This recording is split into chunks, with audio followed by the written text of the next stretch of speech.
नमस्ते students, this is Rahul Nath and welcome to you my new video.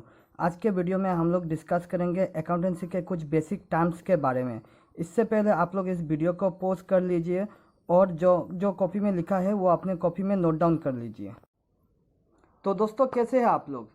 I hope you are doing well in your studies. तो आज हम लोग discuss करने वाले हैं अकाउंटेंसी के कुछ बेसिक टर्म्स के बारे में। तो जो फर्स्ट बेसिक टर्म है वो है प्रोप्राइटर। तो प्रोप्राइटर किसे कहते हैं? What is proprietor? प्रोप्राइटर वो इंसान है जो इंसान एक बिजनेस को स्टार्ट करता है। जो इंसान एक बिजनेस को स्टार्ट करता है उसे कहते हैं प्रोप्राइटर ऑफ द बिजनेस। देखिए, बिजनेस बहुत तरह के होते हैं, जैसे कि सोल प्रोप्राइटरशिप बिजनेस, फिर होता है पार्टनरशिप बिजनेस। तो जो सोल प्रोप्राइटरशिप बिजनेस होता है उसमें सिर्फ प्रोप्राइटर एक इंसान होता है और वही इंसान बिजनेस को स्टार्ट करता है।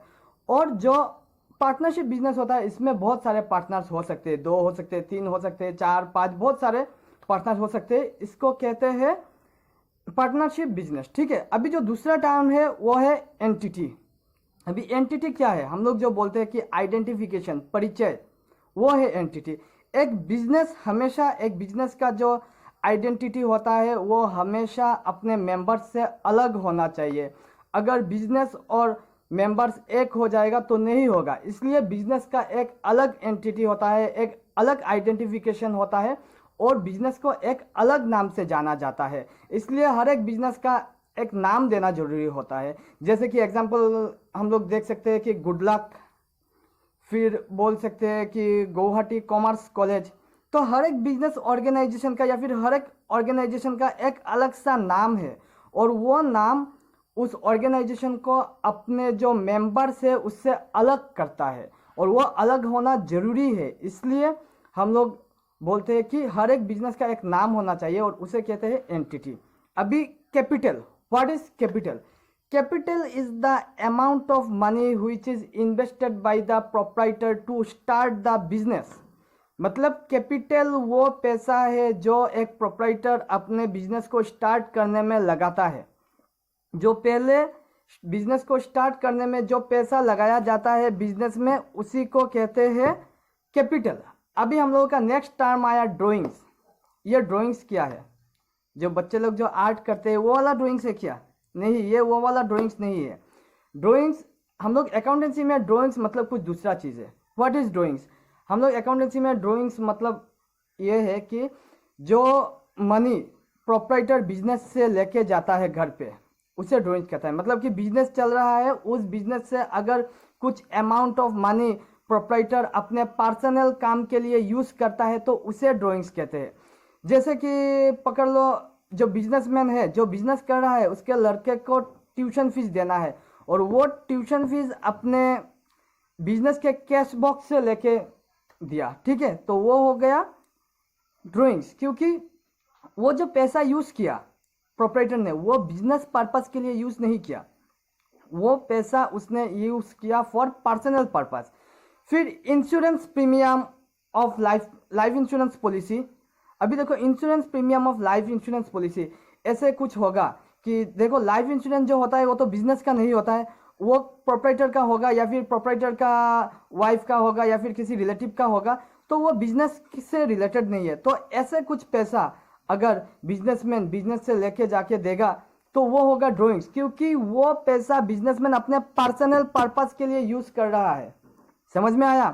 और फिर हम लोग ये भी पकड़ सकते हैं, जैसे कि प्रोप्राइटर के घर में खाना पकाना हो रहा है, ठीक है, और तेल खत्म हो गया है, तो प्रोप्राइटर के वाइफ आया और दुकान से तेल लेके चला गया। ठीक है, तो वो जो तेल का पैसा, वो तेल का पैसा प्रोप्राइटर अपने कैश बॉक्स में नहीं रखेगा। और उसने वो तेल किस लिए यूज किया? उसने वो तेल यूज किया फॉर पर्सनल पर्पस। ठीक है, फॉर पर्सनल पर्पस। तो इसलिए ये हो गया ड्राइंग्स। अभी हम लोग डिस्कस करेंगे एसेट के बारे में। एसेट एक बहुत ही इंपॉर्टेंट टर्म है। ठीक है, एसेट क्या है? एसेट मतलब अगर हम लोग हिंदी में एसेट का मीनिंग ढूंढेंगे तो वो होता है धन दौलत। ठीक है, और हम लोग बंगाली में बोलेंगे कि संपत्ति। हम लोग बंगाली में संपत्ति बोलते हैं ना, वही है एसेट। जैसे कि बिल्डिंग है, लैंड है, बैंक बैलेंस है, कैश है, ये सब क्या है? ये सब एसेट है। ऐसे बिजनेस के पास भी, बिजनेस जो बिजनेसमैन है उसको बिजनेस करने के लिए उसका अपना लैंड होता है। ठीक है, फिर उसके बिजनेस में यूज़ करने के लिए फर्नीचर होते हैं, फिर बिजनेस में कैश होता है, फिर कुछ बैलेंस होता है जो बैंक में रखा हुआ होता है, यही सब है एसेट। तो एसेट को हम लोग बहुत सारे पार्ट्स में डिवाइड कर सकते हैं। इनमें से कुछ पार्ट्स में अभी डिस्कस करूंगा, जैसे कि करेंट एसेट। करेंट एसेट क्या होता है? करेंट एसेट वो एसेट होता है जो with in short period of time हम लोग इसे मनी में कन्वर्ट कर सकते हैं, वो है करेंट एसेट। जैसे कि बिल्स रिसीवेबल, डेटर्स, कैश, ये सब with in short period of time, मतलब कुछ ही समय में स्टॉक, ठीक है, स्टॉक सेल हो जाएगा, तो कुछ ही समय के अंदर हम लोग इसे मनी में कन्वर्ट कर सकते हैं, तो वो है करेंट एसेट। अभी एसेट का दूसरा टाइप है fixed asset. What is fixed asset? Fixed asset वो है जो लॉन्ग टर्म में हमारे बिजनेस में रहेगा, जो एक लंबे समय तक हमारे बिजनेस में रहने वाला है, उसे कहते हैं फिक्स्ड एसेट। जैसे कि फिक्स्ड एसेट का एग्जांपल है फर्नीचर सॉरी जैसे कि फिक्स्ड एसेट का एग्जांपल है फर्नीचर। तो फर्नीचर जो हम लोग खरीदते हैं वो क्या सेल करने के लिए खरीदते हैं? नहीं, वो बैठने के लिए खरीदा होता है, और उसमें क्या होता है, वो हम लोग बहुत दिन तक यूज करते हैं। फिर हम लोग बिल्डिंग खरीदते हैं, लैंड खरीदते हैं, वो सब क्या, वो सब बेचने के लिए खरीदते हैं क्या? खरीद के ही बेच देते हैं क्या? नहीं, वो हमारे बिजनेस में बहुत दिन तक रहता है। तो इन सब एसेट जो बिजनेस में बहुत दिन तक रहता है और बहुत दिन तक हमें वैल्यू देता है, इन सब चीज को फिक्स्ड एसेट कहते हैं। समझ में आया? अभी और एक एसेट्स का और दो पार्ट्स है जिसे कहते हैं टेंजिबल एसेट और इंटेंजिबल एसेट। अभी व्हाट इज टेंजिबल एसेट? जिस चीज को हम लोग छू सकते हैं, देख सकते हैं, फील कर सकते हैं, वो है टेंजिबल एसेट। समझ में आया? जिस चीज को हम लोग टच कर सकते हैं, देख सकते हैं, फील कर सकते हैं, वो है tangible asset. Example furniture. Furniture को हम लोग देख सकते हैं, टच कर सकते हैं, फील कर सकते हैं, तो वो है क्या है? Tangible asset. कैश, कैश को हम लोग देख सकते हैं, टच कर सकते हैं, फील कर सकते हैं, तो वो है टेंजिबल एसेट। अभी हम लोगों का नेक्स्ट है intangible asset. What is intangible asset? जो चीज हम लोग देख नहीं सकते, छू नहीं सकते, मगर फील कर सकते हैं, वो है इंटेंजिबल एसेट। समझ में आया? अभी बात यह है कि ऐसा कौन सा चीज है जो हम लोग टच कर नहीं सकते, देख नहीं सकते, बट फील कर सकते हैं। जैसे कि एग्जांपल है गुडविल। ठीक है, गुडविल क्या है? जैसे कि समझ लो बाटा का चप्पल। ठीक है, हमें सब लोगों को पता है कि बाटा का चप्पल बहुत अच्छा होता है। ठीक है, फिर आईफोन, आईफोन बहुत अच्छा होता है, हम सब लोगों को पता है। ये क्या है? ये एक फील है, और इस फील के कारण लोग जाके आईफोन खरीदते हैं, बाटा का चप्पल खरीदते हैं। उससे उस कंपनी का सेल क्या हुआ है? इंक्रीज हुआ है, सेल क्या हुआ है? सेल बढ़ा है। समझ में आया? तो यही है गुडविल। तो हम लोग इंटेंजिबल एसेट का एग्जांपल बोल सकते हैं goodwill, patent, royalty, etcetera etcetera. ठीक है, अभी हम लोगों का नेक्स्ट टर्म होता है लाइबिलिटी। लाइबिलिटी क्या है? लाइबिलिटी मतलब ऐसा कुछ है जो बिजनेस को पे करना पड़ेगा, मगर अभी तक बिजनेस ने पे नहीं किया।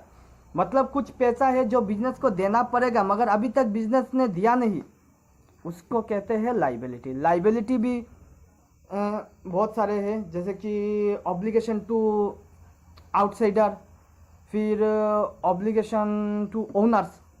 ठीक है, तो हम लोग पहले ऑब्लिगेशन टू ओनर्स डिस्कस करते हैं। मैंने पहले ही बोला है कि बिजनेस और जो बिजनेस का ओनर है वो दोनों अलग है।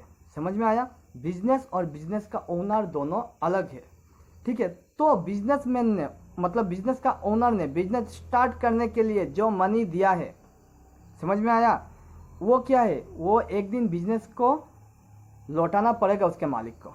ठीक है, तो वो है ऑब्लिगेशन टू ओनर। अभी आया obligation to outsider. Obligation to outsider क्या है? मतलब कि हम लोगों ने किसी से लोन लिया है, बिजनेस को खोलने के लिए हम लोगों ने किसी से लोन लिया है, तो वो लोन क्या, उसको रिटर्न करना पड़ेगा, एक ना एक दिन उसको पे करना पड़ेगा। तो वो क्या हुआ? वो हुआ हम लोगों का लाइबिलिटी।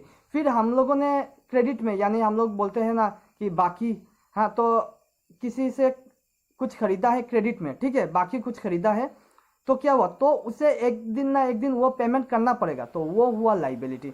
फिर जैसे किसी से बिजनेस का कुछ काम करवाया है मगर उसे अभी तक पेमेंट नहीं किया। समझ में आया? किसी से कुछ काम करवाया है मगर उसे अभी तक पेमेंट नहीं किया, तो उसे पेमेंट करना पड़ेगा, तो वो भी है लाइबिलिटी। तो जो पैसा बिजनेस के ओनर को देगा वो है ऑब्लिगेशन टू ओनर, और जो बाहर के आदमी को देगा वो होगा ऑब्लिगेशन टू आउटसाइडर। अभी ऑब्लिगेशन टू आउटसाइडर दो तरह का होता है, एक होता है शॉर्ट टर्म लाइबिलिटी और एक होता है लॉन्ग टर्म लाइबिलिटी। तो शॉर्ट टर्म लाइबिलिटी क्या है? जो कम समय के लिए जो लाइबिलिटी होता है, मतलब कि कुछ ही दिनों के अंदर जो लाइबिलिटी पे करना पड़ेगा for short period of time, उसे कहते हैं शॉर्ट टर्म लाइबिलिटी। और जो फॉर लॉन्ग टाइम, लंबे समय के लिए होता है, वो होता है लॉन्ग टर्म लाइबिलिटी। ठीक है, अभी हम लोगों का नेक्स्ट टॉपिक है गुड्स। गुड्स क्या है? जो सब चीज से एक बिजनेस डील करता है वो सब चीज है उस बिजनेस का गुड्स। ठीक है, अभी इसका मतलब क्या है मैं डिटेल्स में जाता हूं। जैसे कि एक कपड़े का दुकान है, ठीक है, तो उस कपड़े के दुकान के लिए कपड़ा होगा गुड्स, क्योंकि वो कौन सी चीज बेचता है, किस चीज से डील करता है, कपड़ा, तो कपड़ा हुआ उसके लिए गुड्स। अभी देखो हम लोगों के लिए मोबाइल, मैं मोबाइल में वीडियो शूट कर रहा हूं, मेरे लिए मोबाइल क्या है? मेरे लिए मोबाइल है एक एसेट। मगर जो मोबाइल का दुकान है वो क्या करता है? वो मोबाइल बेचता है, तो उसके लिए मोबाइल एसेट नहीं होगा, उसके लिए मोबाइल होगा, क्या होगा? उसके लिए मोबाइल होगा गुड्स। समझ में आया? अभी मेरे घर में कंप्यूटर है, मैं कंप्यूटर यूज करता हूँ, कंप्यूटर में यूज करके काम करता हूँ, तो वो क्या हुआ? वो हुआ मेरे लिए एसेट। या फिर आप लोगों के स्कूल में, आप लोगों के कॉलेज में भी होगा कंप्यूटर, तो वो कंप्यूटर स्कूल और कॉलेज के लिए क्या है? वो कंप्यूटर स्कूल और कॉलेज के लिए है एसेट। मगर एक कंप्यूटर का दुकान जो है उसके लिए कंप्यूटर क्या है? उसके लिए कंप्यूटर है गुड्स। समझ में आया? ठीक है, अभी हम लोग डिस्कस करते हैं एक नए टर्म के बारे में जो है परचेज। What is purchase? एक बिजनेस जो खरीदता है किसी से रीसेल करने के लिए, मतलब कि सेल करने के लिए जो खरीदता है वही चीज को परचेज कहते हैं। ठीक है, जैसे कि हम लोग के यहाँ पे ग्रोसरी शॉप है, हम लोग ग्रोसरी शॉप से चीजें लाते हैं, ठीक है, मगर वो ग्रोसरी शॉप वाला भी तो कहीं से चीज लाता है ना, तो वो ग्रोसरी शॉप जो चीज खरीदता है तो उसे क्या बोलते हैं? परचेज। ठीक है, अभी purchase return. What is purchase return? देखिए हम लोग बिजनेस है, बिजनेस ने कोई भी चीज परचेज किया है फॉर एनी रीजन, उसे वो सब चीज पसंद नहीं आया, अभी वो रिटर्न कर देगा, तो उसी को कहते हैं परचेज रिटर्न या फिर रिटर्न्स आउटवर्ड। सेल, सेल क्या है? हम लोग जो चीज बेचते हैं उसे कहते हैं सेल्स। समझ में आया? जो चीज बेचते हैं, बेचने को कहता है सेल्स। और सेकंड टर्म में sales return. What is sales return? हम लोगों ने किसी चीज को किसी के पास सेल किया और उन लोगों को वो चीज पसंद नहीं आया, ठीक है, तो उन लोगों ने हम लोगों को वो चीज रिटर्न कर दिया, तो उसे कहते हैं सेल्स रिटर्न। सेल्स रिटर्न को रिटर्न इनवर्ड भी कहते हैं। ठीक है, अभी हम लोग एक इंपॉर्टेंट टॉपिक पे आ रहे हैं, वो है ट्रांजैक्शन। What is transaction?